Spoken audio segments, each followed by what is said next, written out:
Dostlar, men Angliyanın tüftük joguşundagı Bognor Eje şaharında jeginde turup dengizde okeanda suratke video aldım go. O şerde sorular geldi. Жүктөгөндөн кийин лайктар келди, рахмат. Анан айтып коеюн, бул кызыктуу фактыларды Англис каналы деп айтылат жана Ла-Манш деңизи деп да айтылат. Англия менен Францияны байланыштырып турган аралыгы жакын болгон ошол Ла-Манш деңизи. Атлантика океанынын бир бөлүгү. Дагы эмне кызык, бул жерде Титаник кемеси сүзүп өткөн, ушул деңизден Атлантикага мындай чыгып кеткен, Америкага сүзүп кеткен. Ошолор жөнүндө айтып берейин, көрүңүз. Ошол Саутхэмптон деген шаардан чыгат бул Титаник. Ошол Саутхэмптон портунан чыккан болот 1912-жылы 10-апрелде. İçinde 2000'den aşkın adam bulgan bolot. Birinci klasta, ikinci klasta, üçüncü klastagi adamlar. Birinci klasta ошол baylar, biznesmenler, атактуу кишилер, аристократтар болгон. Экинчи класстагы бул мугалимдер, офицерлер, профессорлор болгон болот. Үчүнчү класстагы булар Европадан Америкага барып жаңы жашоо баштайын деген мигранттар болгон болот. Ошол Bognor Ejes мен болгон шаар, Брайтон, Саутхэмптон, ошол шаарларда болдум.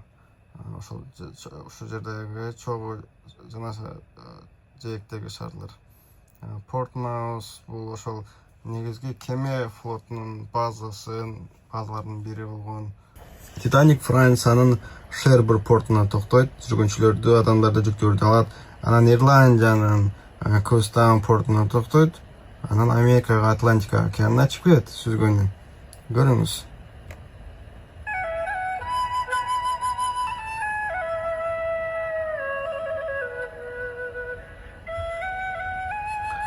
Анан Атлантика океанына сүзүп барганда Америкага ошол түндүк Атлантика бөлүгүндө кеме чөгөт. Азыр эми ушул жерде туннель бар.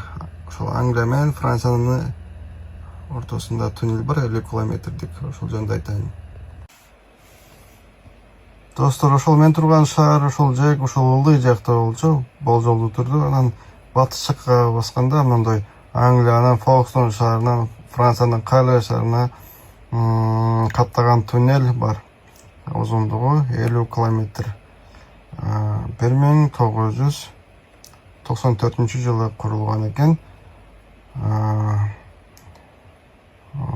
Адамдарды, жүктөрдү ташыйт экен. Суу асты аралыгы узундугу 37 километр. Ана жерлери менен кошкондо 50 километр экен жалпысынан.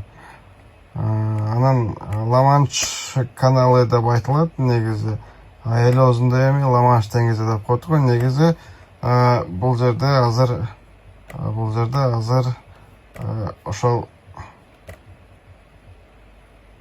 түндүк деңиз Ла-Манш каналы аркылуу өтүп Атлантикага куят экен. Рахмат, чоң кыска болсо да кызыктуу деп ойлойм.